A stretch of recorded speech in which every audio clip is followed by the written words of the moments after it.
what's up dribblers at mga shooters? Kamusta? Kamusta po kayo? Ako mga shooters, personally, gusto ko si Coach Tab maging coach ng Gilas Pilipinas. Pero gusto nga ba ng SBP si Coach Tab? Alamin nga po natin sa sinabi ni Homer Saison sa kanyang X or Twitter account kung ano nga ba ang sinabi ng SBP. Kung pinili nga ba ng SBP itong si Coach Tab Baldwin para sa Gilas Pilipinas.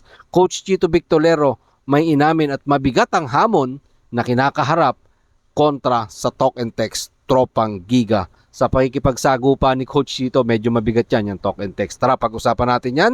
Matapos mong i-like, share, comment down below, and don't forget to subscribe and hit that notification bell button para lagi po tayong updated sa ating mga video. Sagupa ang Jojo Lastimosa at Coach Chito Victolero. Unfamiliar talk and text sa kalagayan nila doon sa number 8 spot. Imagine, number 8 yung talk and text, number 1 tong Magnolia.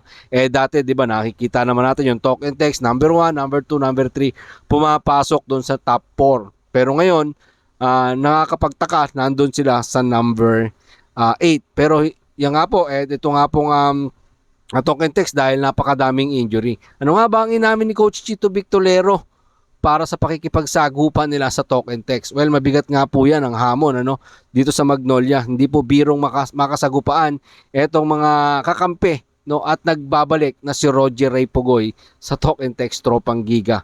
Mga shooters, sinabi naman ni Coach Chito Victolero na talagang pinaghandaan na nila eto pong talk and text tropang Giga. Pero sabi ko nga, etong pagbabalik ni Roger Pugoy, dagdag firepower para dito sa kupunan ng talk and text. Most especially yung pagbabalik din ni The Blair Jason Castro, ang best point guard of Asia noong 2014.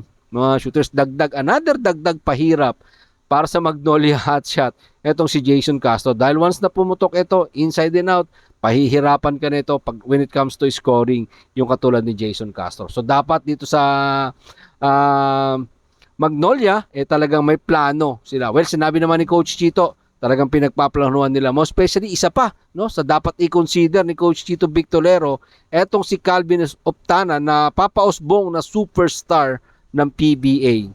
He can score outside, he can score inside the paint. Itong si Calvin Optana. At anytime na kailangan ng puntos, pwedeng ibigay yan ng isang Calvin Optana. Kaya ako, inaabangan ko yung bakbakang ito, itong labanang ito ng dalawang bigating kupunan. Yung number 1 at number 8, talagang kapanapanabik mga shooters yung magiging labanan ng talk and text tropang Giga at ng Magnolia Hotshot. May twice to beat advantage ang Magnolia Hotshot at twice to beat disadvantage naman etong mga bataan ni Coach Jojo Lastimosa ng Magnolia Hotshot. So napakagandang bakbakan ito mga shooters. Masarap itong panoorin, Talagang pag ito parehas bumigay ng scoring, defense, makikita natin dito, yung true game.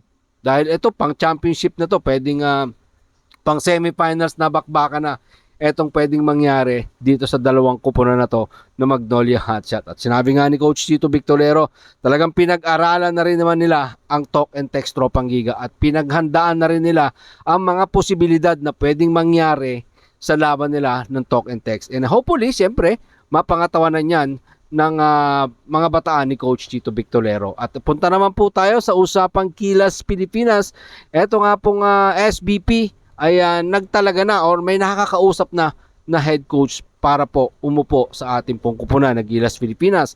Pero hindi pa nga po yan pinapangalanan ni Miss Erica D.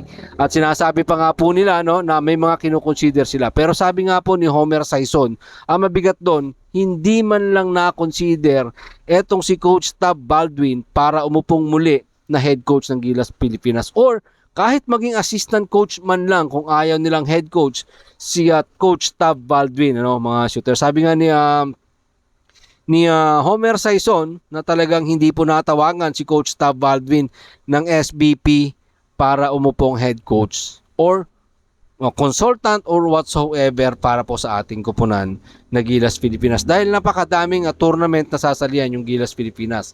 Diba? Coach Tim Cone, Coach Tab Baldwin, Coach Brian Gordian. Pero sabi nga ni Erica D, noong nakaraan, sabi ko nga po dun sa ating isang video, na talagang may kinakausap na eto. Pero yung sabi nga po ni Homer Saison na hindi po kasama dyan si Coach Tab Baldwin. Hindi na i-consider si Coach Tab. Pero sinabi na rin ni Erica D, hindi rin po kasama dyan si Brian Gordian. Ano? So, ibig sabihin na to mga shooters, out na po sa usapan si Coach Tab Baldwin. So, posibilidad na si Coach Tim Cone ang hawak pa rin ng Gilas Pilipinas.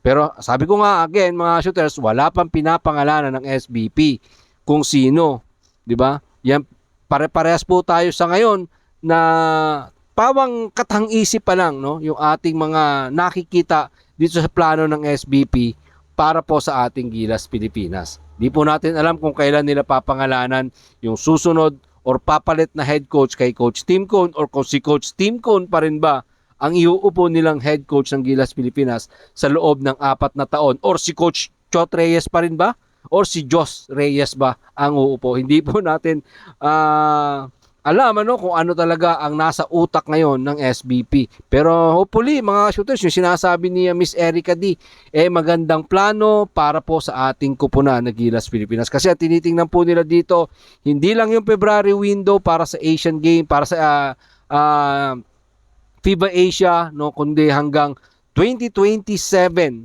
para po sa FIBA Basketball World Cup. Napakagandang plano yan mga shooters. At isa lang, no, ang kinalulungkot siguro ng mga fans ni Coach Tab Baldwin na umaasa na isa siya sa mai-consider na maging head coach ng Gilas Pilipinas. So, but sadly mga shooters, wala po dyan si Coach Tab Baldwin sa pinagpipilian ng SBP. Diba? Sa ngayon, hindi pa po rin natin alam kung sino at kailan ilalabas ng SBP ang magiging head coach na susunod para sa Gilas Pilipinas. Malay natin, si Coach Topex Robinson pala yung kanilang papangalan ng susunod na head coach ng Gilas Pilipinas. Out na po dyan si Gordian, out na po dyan si Coach Tab Baldwin.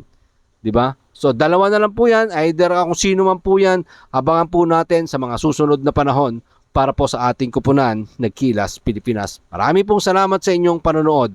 Ano man po ang inyong maging opinyon, tara, pag-usapan po natin dyan sa comment section. Ingat and God bless everyone. Adjourn.